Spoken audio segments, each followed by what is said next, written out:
professional degree. Hmm. And yeah, I was in St. Louis last week, taking my last class to prepare to write my dissertation.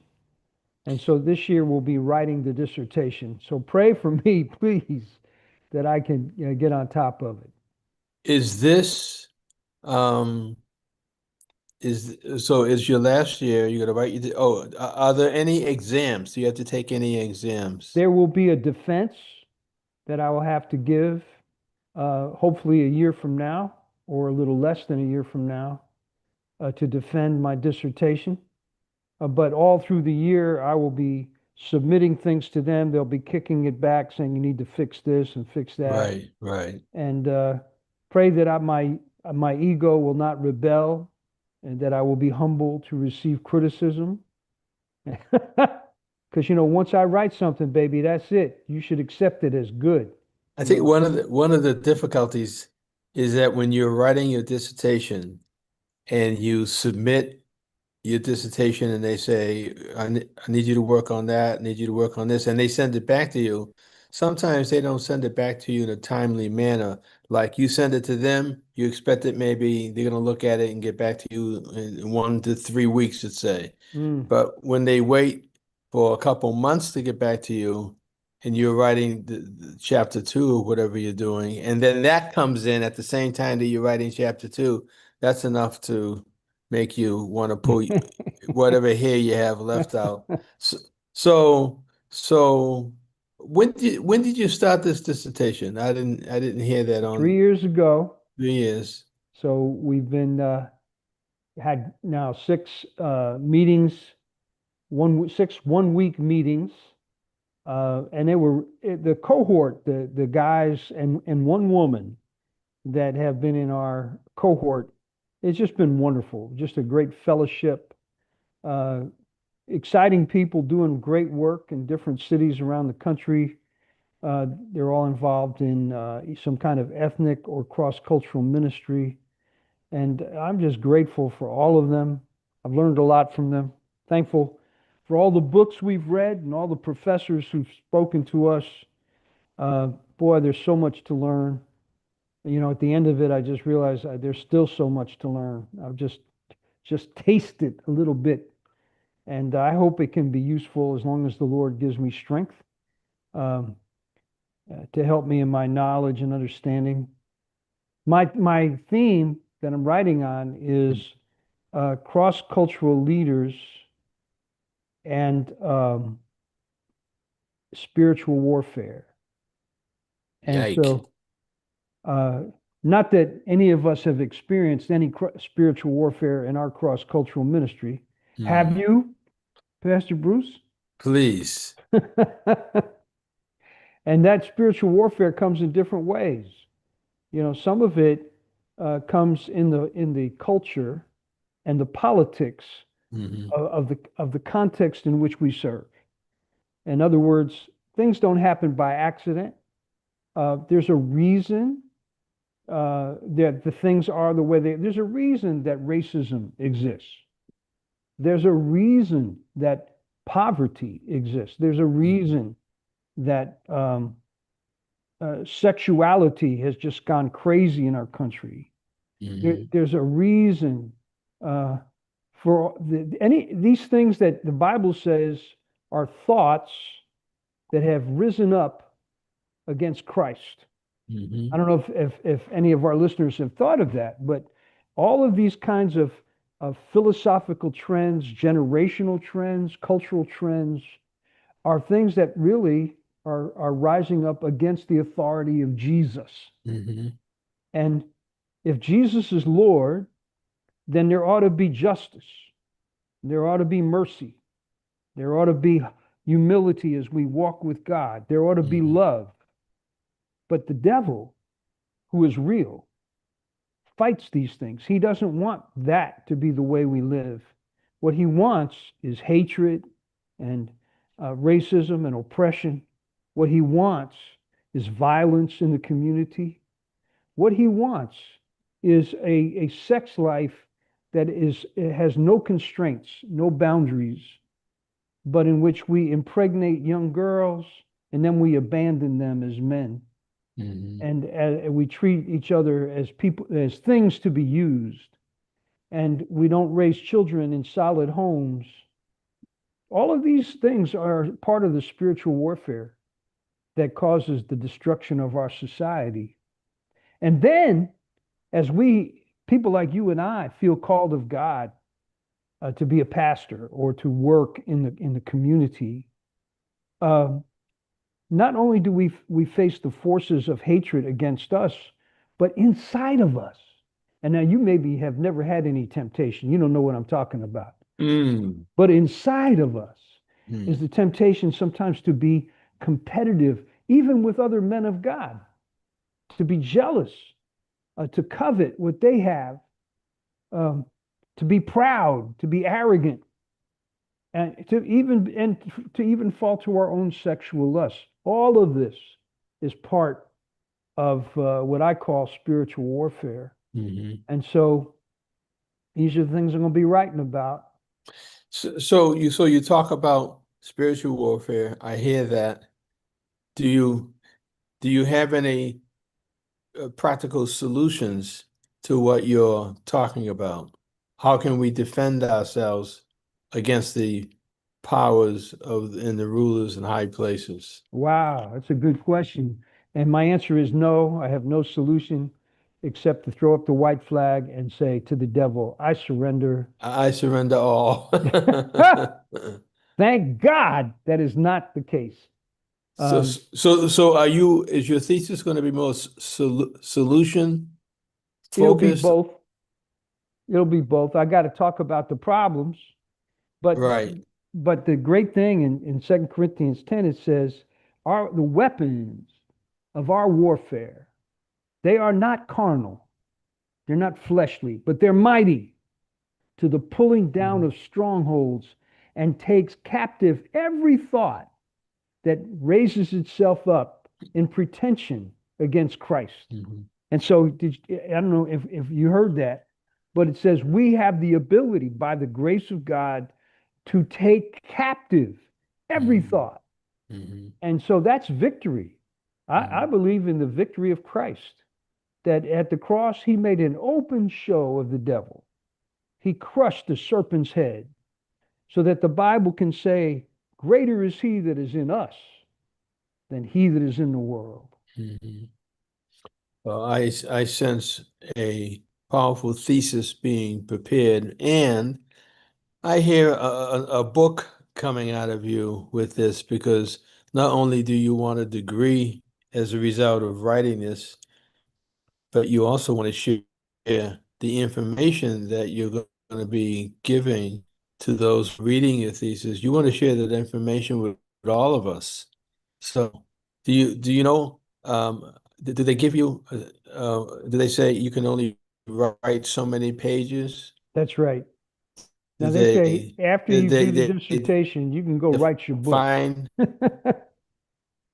But there's only a limited amount of time, Hmm. and part of it is even having mercy on the professors because, if you give all of them, there are some people who can't stop writing. Like they were telling us a story about one guy, he would send it to his first reader, a PhD, and he would go Right. through it, he'd correct it, send it back. And the guy would just keep writing more and more material.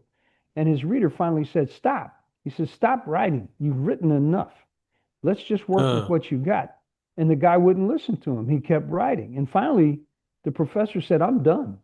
I'm done with this. right. Right. Right. You know, I can't drop everything I'm doing to pick up what is essentially a new book every time you send something to me. So, Hmm. See that's a person who's gifted in writing. oh yeah, that's not going to be my problem. So you were away just for 1 week. Correct, correct. Okay. Got And back so Saturday night, and I okay. missed being with you last week. I'm sorry, I missed it. I love being with you, Pastor Bruce.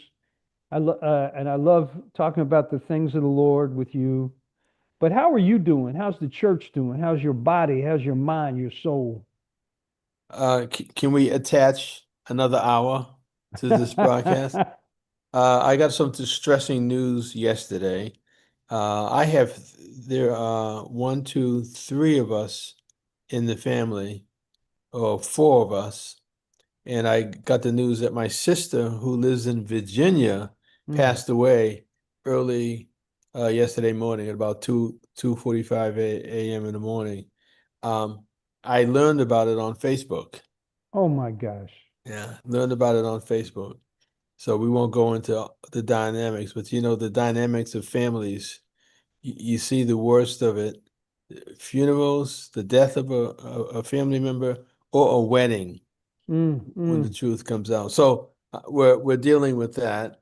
And I'm my sorry.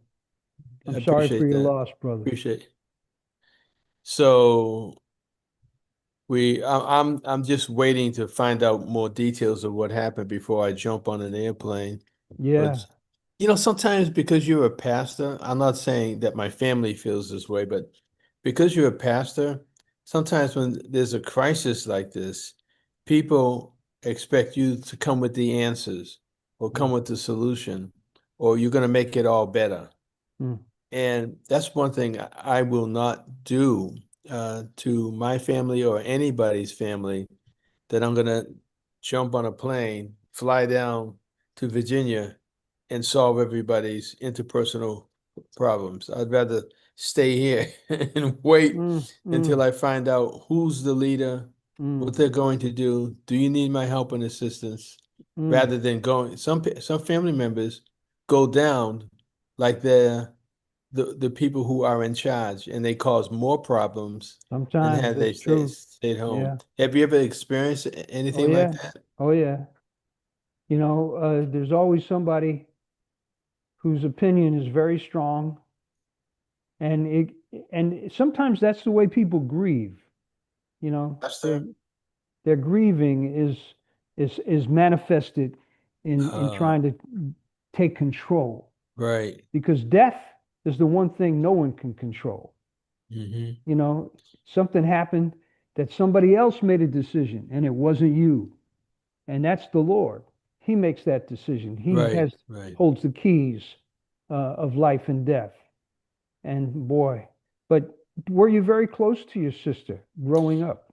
Well, when I was a young child, my sister and I, and during the teenage years, we were the closest in the family. We had a great relationship.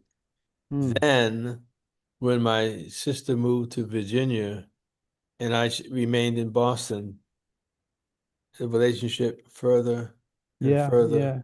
and further away. And I don't, I find that, for me anyway, when look for my brothers and sisters, if you have family members who are not pursuing the Lord at all, they don't believe in God, or don't want to have a relationship with Jesus. I have found, as a pastor, the people who are fulfilling the will of God, they become Oh yeah. my brothers and my sisters. That's what Jesus said. Yeah, Yeah. but the problem with taking that to the max is that you end up totally, some people totally exclude their Mm. families, and that creates another dynamic. Right. So just before she died, I sent an email to my family and said, can we at least, because we're all over the country, can we do a once a month Zoom, Mm, and we could start talking to each other, and mm, because I couldn't pick up the phone. It's too much for me to pick up the phone and call everybody and speak to everybody at different times. mm. I mean, you have more children than I do. I have three. How I many do have you have? four. You have four. You have, like I said, you have more children than I do. I can But count. One four is more than three. but you have grandchildren Yes, too, yes, right? 16 of them. Right. That's a lot. And then the older they get, and the more they want to talk to you, the more they need from you. How do you stretch yourself around this one and that one, and give enough time so that this one is not saying that one is your favorite one? That's why you're Mm. giving them the most time. How do you balance that? Not how. I think I'm a terrible grandfather in that I don't. pursue my grandchildren, except that we try to go see them Mhm. or receive them when they come to see us, which Come to I see you. love. Right. Um, but at this point, I don't have any relationship with any of my grandchildren Hmm. where they are, where I'm like their favorite uh, guy in their life. Hmm. I see that in other grandparent relationships, Hmm. usually where there's only a couple of grandchildren and maybe a granddaughter will her just really love her grandfather. I love Hmm. all my grandchildren. I think they're Right. wonderful. They're Mm. fantastic. But my wife is the glue that Right. really holds us together. And Right. she, like, for with my one daughter who has three sons, she's on the phone every week with her, and they're doing it, FaceTiming and Zooming, and she interacting with the grandchildren. And so I get a lot of reports that way. But I feel sometimes like I'm failing at my job as a grandfather. It's a lot though with four children and the number of grandchildren that you mentioned. It is a lot. You'd have to set up a system where every month you're saying I'm gonna contact this one, I'm gonna contact Yeah, that one. yeah. That's a lot. And I'm not blaming the church. Then you add being a pastor of a congregation that has children, that has parents. Hmm. You get pulled into Oh, yeah. those is But and so finding that balance. your suggestion about a Zoom call, that's something that I want to talk to Joan about, see if we can pursue that. And I'll tell you why. You just lost a sister.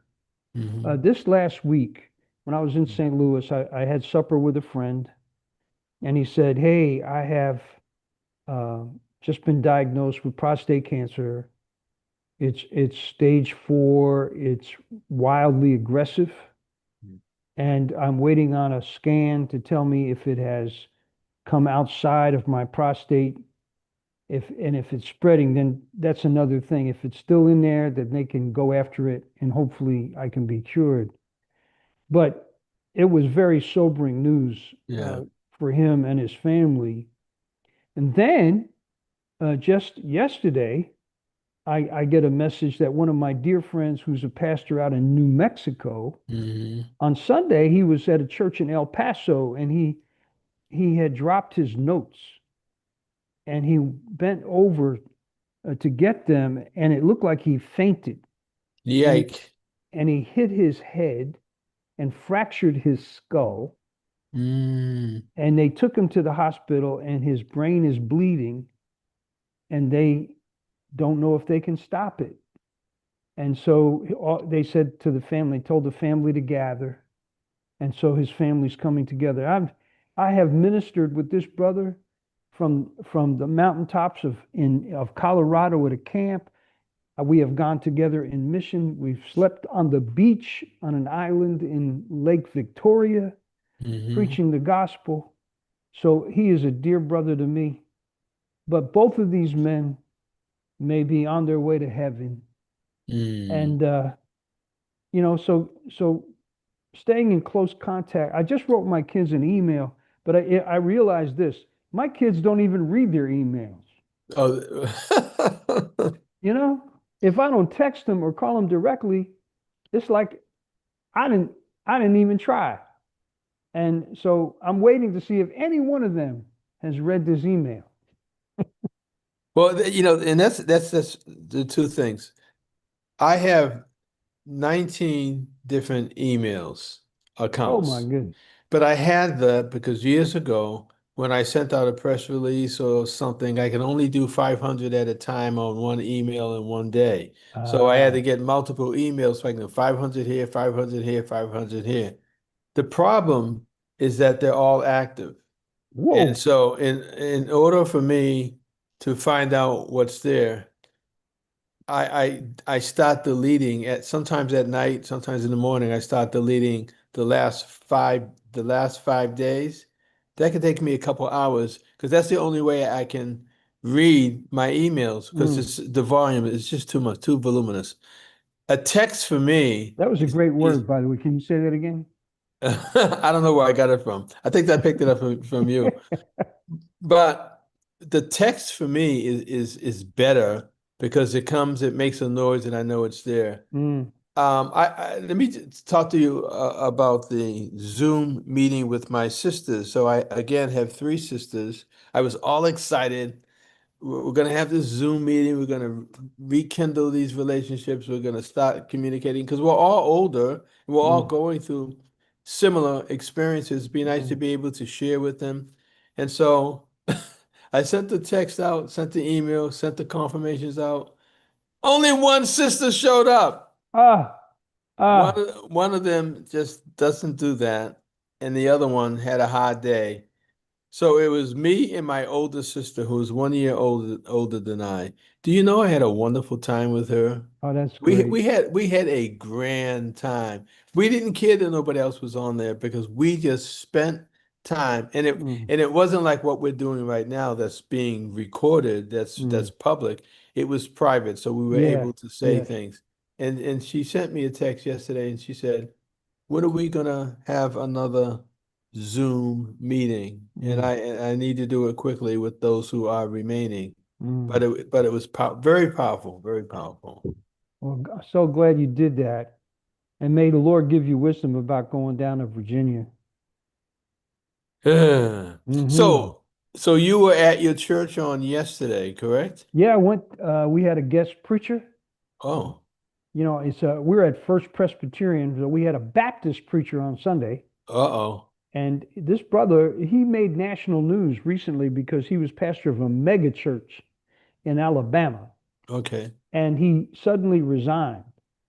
And so the news were all speculating, did he do something wrong?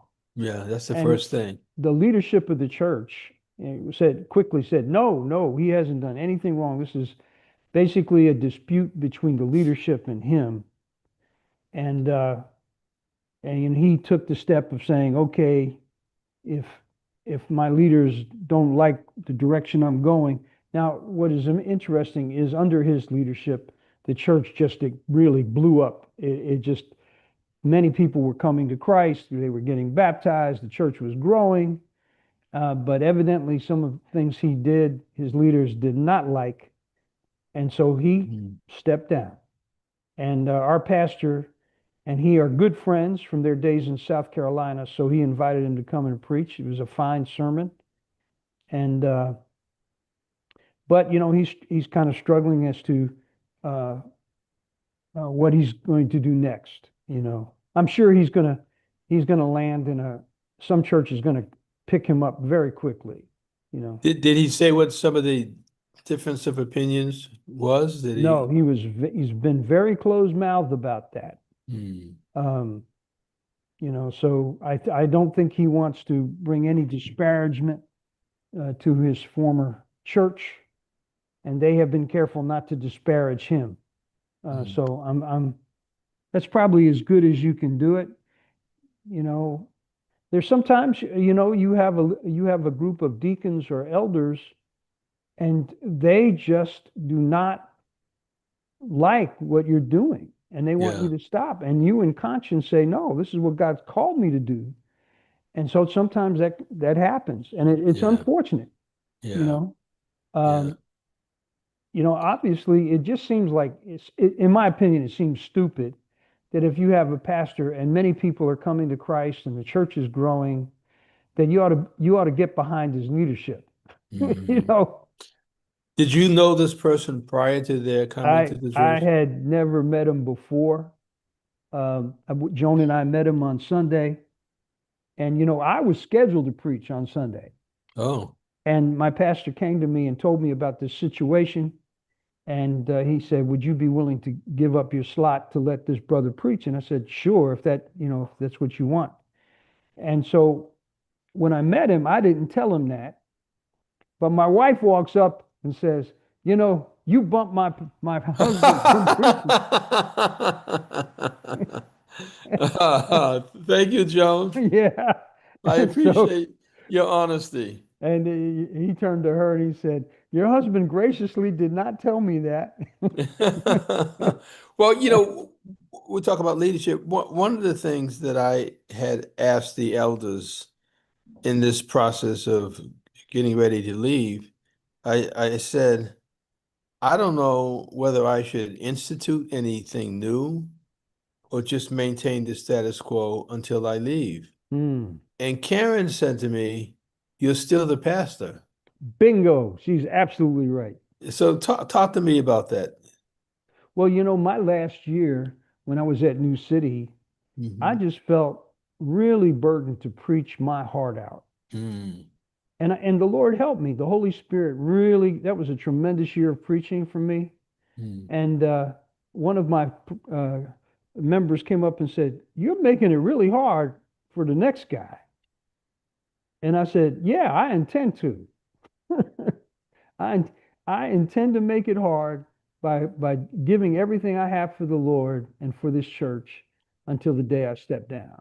Okay, so that was the preaching. So my question Yeah. for you is, what about, I understand preaching can institute new things, but did, because of your preaching or the way you were preaching or your topic, there were some things that you initiated that you really couldn't carry through to completion? I don't remember anything particularly, but I think your wife is correct. You're still the pastor. If there's something that needs to be done that will help the church and help your people, go ahead, go for it. Mm. And if you know, then it's up to the new pastor to figure out whatever. What you may have started something 20 years ago that's still going. He may decide I got to get rid of that, Mhm. or I got to figure out how to continue it. Because there is stuff that will change after you step. I mean, like the week after you step down, so your energy will be missing from the things that your church has done, Mhm. and things nobody even's thinking about. And you'll go, you know what? Only Pastor Wall or his wife made these things keep happening. And Mhm. now that their voices are not here, nobody else has caught the vision or has the burden to pick it up. Mhm. And that there's going to be change. And so, the people just need to be prepared for that change, emotionally and spiritually, not shocked. Mhm. So, so in your instance, you didn't intentionally design anything new for them to do once you left. You preached, and out of the preaching probably came a lot of thoughts and ideas that people could feed off of. Is that how you did it? I hope so. And I led, whatever problems there were, I tried to meet them head on in that year. Um, one of the things that will happen, of course, is how you prepare your staff. I don't know how many staff people you have, whether they're volunteers or paid. Mm-hmm. But anybody whose job is dependent on the support of the new pastor, Mm-hmm. you need to let them know. You need to be prepared to be told that your work is no longer needed. Mm-hmm. And every one of you should be, I told them two things. I said, look, I want all of you to commit to stay at least a year. Do not turn your resignation in. When I step down, please do not quit. Mm-hmm. Work for this brother for at least a year before you make any move like that. Mm-hmm. But at the same time, you should be willing and ready if he comes to you and says, I need you to step aside, that be emotionally prepared for that to happen. Mm-hmm. Because he'll try to bring his own team. And I had one associate pastor with me, and he said, "Okay, I'll help him for." And so he became, and the new pastor said, "You got to be my executive pastor. I desperately need you." And so he picked it up, but a year later, he resigned, and he Mm-hmm. said, I don't want to continue to work under this man's leadership." And oh man, the new pastor was so upset. And he was upset with me. And he called me and he said, "Did you know this was going to happen?" And I said, "No." Mm-hmm. I said, "Only thing Mm-hmm. I told him was please give him at least a year." Mm-hmm. But I had no idea that he would make this decision. And that's totally on his own. But you know, you got to be prepared as a staff person to either be let go, um, or to hang in there. But, eventually everybody gets to make their own choice, you Mm, know. Now, if the new pastor, and God forbid this should be, and you know who's going to be, you've got somebody already picked to come in behind you, isn't that mhm. right? Right, for 2 years. For 2 years, hallelujah. So everybody pretty much knows him. Yeah. And unless he kind of goes crazy, like a month after you leave, he's cursing people out and yelling and throwing things, and people say, I can't stay here, I gotta go. You know, Hmm. Hmm. obviously there are sometimes people who just cannot handle authority and they're very bad at it, and you don't want to work for them. Hmm. That's the way that goes. May God let this brother be a saint. Let him be holy. Well, you again, you did something that I definitely do not feel led to do, and that was staying at the church for a number of years. Mm, I guess we all have, because I remember Reverend Haynes coming to 12th Baptist Church and sitting all the way in the back until the explosion hit. mm, And then once the explosion hit, there were people who didn't want him to come to the church anymore. mm, It was really tough. It was a tough experience. So, and you could plan your departure like you're writing your doctoral dissertation, perfect letter writing, however you're going to write. But something happens mm, that you mm. didn't plan was going to happen, Yeah. and it just creates something on the inside that makes you say, maybe I shouldn't, or maybe I shouldn't have. It's my intent to take the month of July off because August is my last month. So my plan is to take July off so people can just get used to me not being there and being in service, and then come back for the last four weeks. I don't know if that's going to be a good plan or not so good plan, but I think they need to see what it's going to be like to follow the leadership of the person that's going to be carrying the did you ever think about doing something like that? Or did you do that? Well, we had planned that when I stepped down, and by the way, it was 14 years ago, this just this just yesterday, Yike. that the new pastor took over. 14 years. 14 years ago, 2 days ago, was my last day, the last Hmm. day of May Hmm. 2012. Hmm. And we had planned that in June, Joan and I would take a 3 month sabbatical. 2 months. Okay. 3 months. 3 months. Okay. And the church was gracious to say, we're going to pay your full salary for another 3 months, and we're going to, you go do whatever you want to do. And so we went and spent 2 months in Kenya and a month in London. Mm. And so we were out of there right away. But up until that time, we just did business as usual. If I had scheduled trips, or if I had a scheduled vacation, we took it. But we knew that that sabbatical was coming. Mm. So pretty much, I think I stuck around. And again, we had worked on this for like 4 years, 4 or 5 years.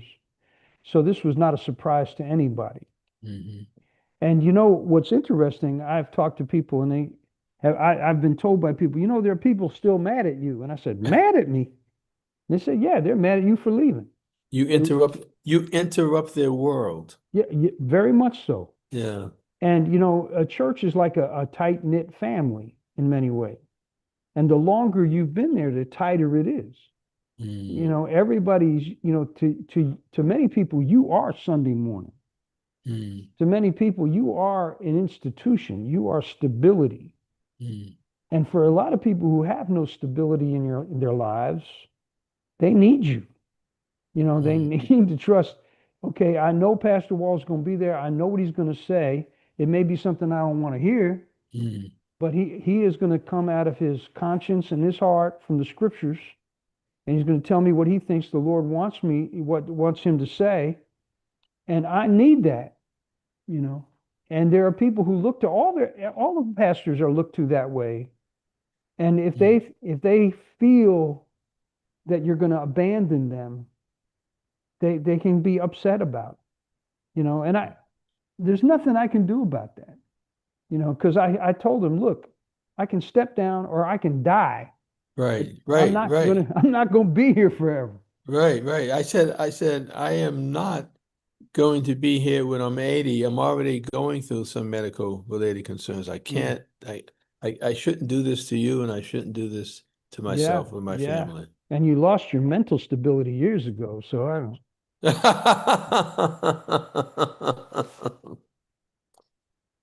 But Oh. the people must love you because they keep coming.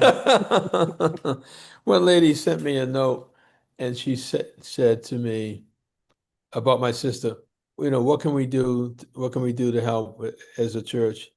I said, prepare me a lobster. Just one nice big lobster, and I'd be eternally thankful. Again, I know that if you had it to do over again, it's just in ministry. Have you ever thought about things that you would not do if you had a second opportunity to go to build your church? I know there are a number of things that I would not do. And we're on a learning curve as pastors, as long as we're Always, in our churches, we're on a learning curve. always, yes, Sometimes we learn because of a crisis. Sometimes yeah, we learn because we just are maturing or we're studying resources. yeah.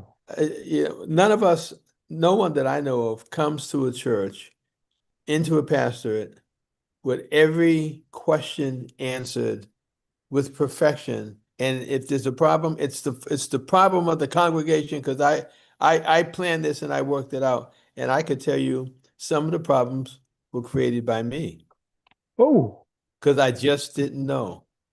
I just was not mature enough. I absolutely say amen to that. I mean, you know, I wish that I had understood the dynamic of how to Mm, work with staff. mm, For many years, we had no staff. The only staff I had was like a part-time secretary. yeah, And you know, we when our church started to grow pretty quickly, we added an associate pastor, we added a youth director, we had a music director and a children's ministry director. And all of a sudden, more and more people came on the staff. And really, what I needed was a really good executive pastor. But yeah. pretty much, we never put money into that. We always put money directly into people who did ministry. Hmm. And we wanted them to mobilize the congregation, you know, we didn't want them to do all of that work. We wanted them to mobilize other people in the congregation to help them. So in the youth ministry, children's ministry, music ministry, like at one time, our music director told me, he says, yeah, we have about 90 people involved in the music ministry of the church. And I said, praise God. You know, Hmm. that is the mobilization of our congregation. Uh, so that, and a lot of those people, they also did other things in the church, but at least there was ministry available to them that they loved, they enjoyed. And Hmm. I needed somebody to really help me with the staff. Hmm. And Hmm. every once in a while, I had an associate pastor who was able to do that. But there's always the change of personnel. Like I had a really good associate pastor. His brother was an army chaplain like me. He had been in the military, an officer, and he knew how to work as a staff. Mm, And he knew, and if I told him I need this done, he would get it done. mm, You know, it's like if I said jump, he would ask how high. But at the same time, he loved preaching. yeah. And so there was a time when I went away in the army and he took over the preaching. And when I came back, he was depressed. He was depressed because I came back because he loved preaching.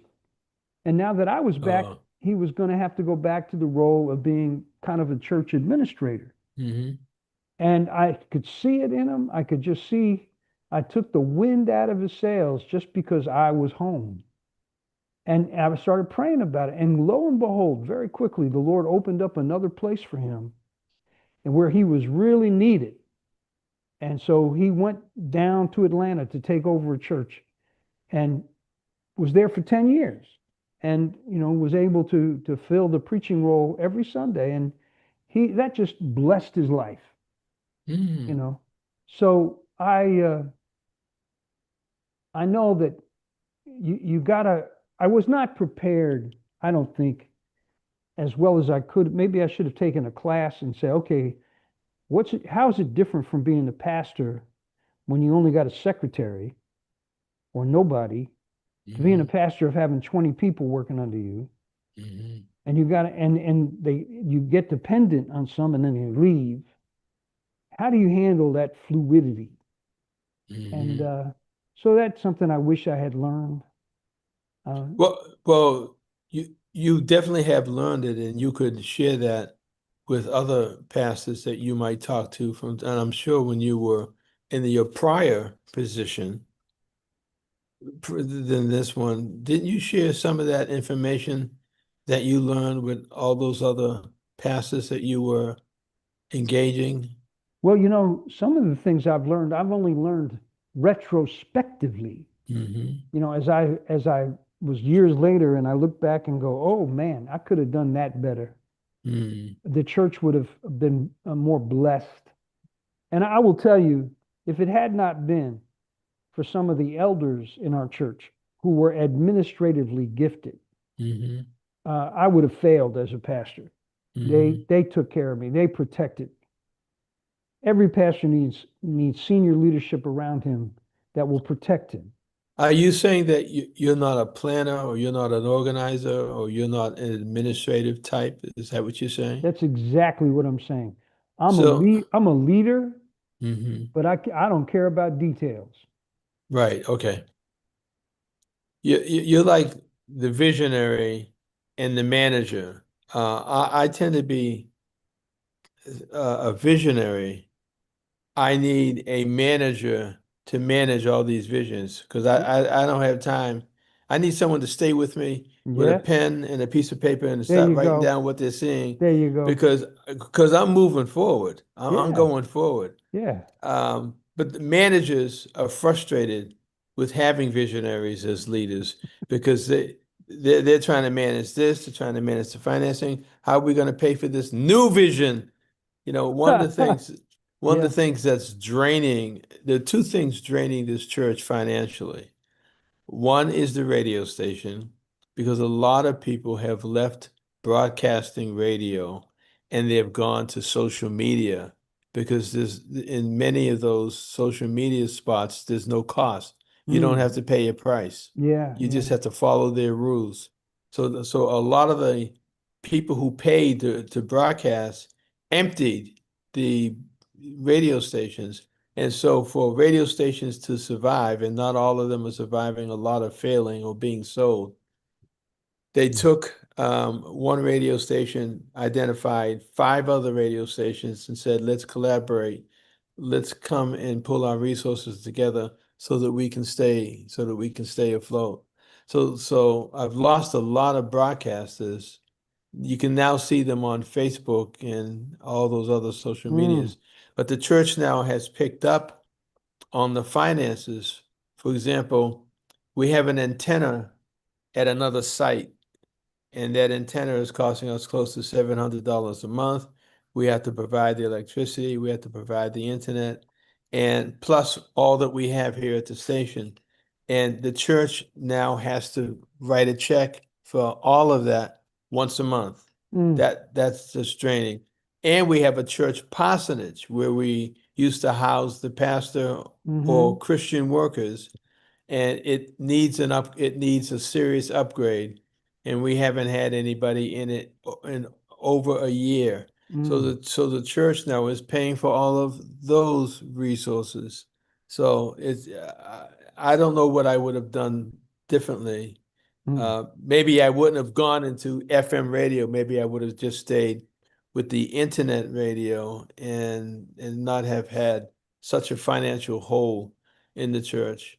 And so when I leave as senior pastor, I'm still going to be here in the radio station a couple of days a week to help until we can figure out what is it that we're supposed to be doing with the radio ministry. Again, 15 years ago, I didn't see COVID and I didn't see the radio and TV industry changing as significantly as it has changed.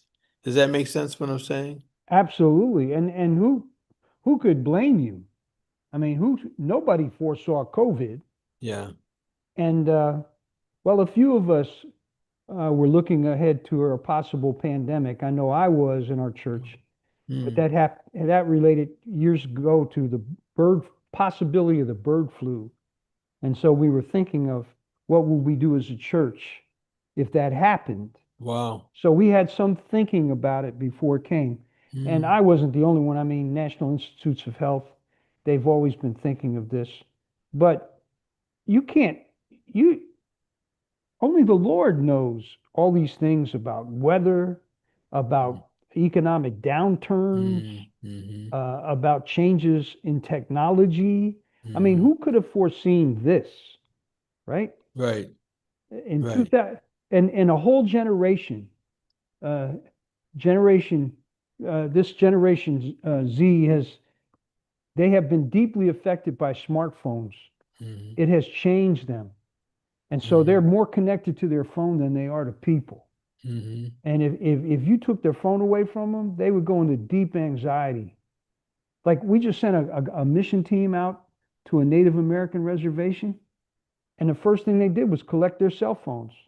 And they said, for this week, you're just going to do ministry and you're not going Yike. to have access to your cell phone. So when you Yike. leave, we'll hand it back to you. And some of our folks were like, you know, I can't do it. I can't do it. But they're learning, it'll help them. Have you ever seen a family go out to dinner, sitting in the restaurant, waiting for the food to come? Nobody's talking to anybody at the table. Mm-hmm. They all have their phones out and they're either texting, reading text, or going to social media. Mm-hmm. And when I go to a restaurant with people, I turn my phone off and I put it in my pocket. I don't leave it in the car, but I put it in my pocket. And I am never on it when there's people sitting at the table You're a because good man. it's intentional. It's really intentional because I hate being at the table and I want to talk to this one, I want to talk to that one, and they Mm-hmm. almost cop an attitude because you're interrupting their time. So it Yeah. wasn't that I'm the smartest person in the world, but it's just that I felt I felt neglected, Yeah, absolutely. And and so it's I say really something hard. about it. Yeah, it's really hard for people to put that phone down. But anyway, I hope that God will help you as you go through these last few months or even now. Yeah, Uh, how many weeks before you step down? 4, 5, 8, 9, 10, 12 weeks. 12 weeks. And so the countdown has begun. I can start, right? I can start counting down. Yeah. Isn't that amazing? Yeah. And And oof, one thing to i- say theoretically about it, but now to be in it. am I giving you uh trauma just talking about my transition as you remember yours? Well, I'm traumatized every time I talk to you. I knew. See, I knew when I said it.